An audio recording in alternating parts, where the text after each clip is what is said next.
ക്യാൻസറിനെതിരെ പൊരുതാനായി Calicut city service സഹകരണ ബാങ്കും MVR cancer സെന്ററും സംയുക്തമായി അവതരിപ്പിക്കുന്ന ക്യാൻസർ ചികിത്സാ സഹായ പദ്ധതിയാണ് മാസ് കെയർ.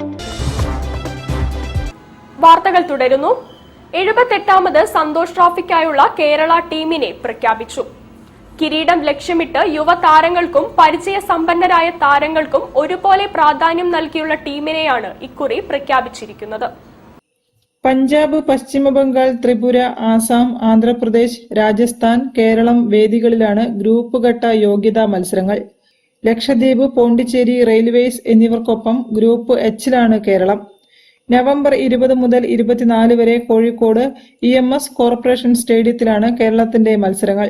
നവംബർ 20 ആദ്യ യോഗ്യതാ മത്സരത്തിൽ കേരളം റെയിൽവേസിനെ നേരിടും. 22 നടക്കുന്ന രണ്ടാം മത്സരത്തിൽ ലക്ഷദ്വീപാണ് കേരളത്തിന്റെ എതിരാളികൾ. നവംബർ 24 കേരളം പോണ്ടിച്ചേരിയെ നേരിടും. ഇത്രയാണ് നമ്മളുടെ പ്ലേയേഴ്സ്. 22 പ്ലേയേഴ്സ് ആണുള്ളത്. ഇത് കൂടാതെ നമ്മളുടെ 5 പേരാണ് ടീമിന്റെ ഒഫീഷ്യൽസ്. ബിബി തോമസ് മുട്ടത്താണ് ഹെഡ് കോച്ച്. ഹാരി ബെന്നിസി ആണ് assistant coach.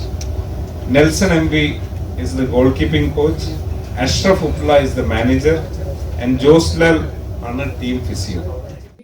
Kerala football association president Navas Meeran, honorary president Tom Jose, KFA vice president VP Pavithran, KFA vice president P Haridas, മുൻ Kerala sports council president TP Dasan തുടങ്ങിയവർ ടീം പ്രഖ്യാപന ചടങ്ങിൽ പങ്കെടുത്തു. News bureau, Kozhikode. KSTA സംസ്ഥാന സമ്മേളനത്തിന് കോഴിക്കോട് വിപുലമായ സ്വാഗത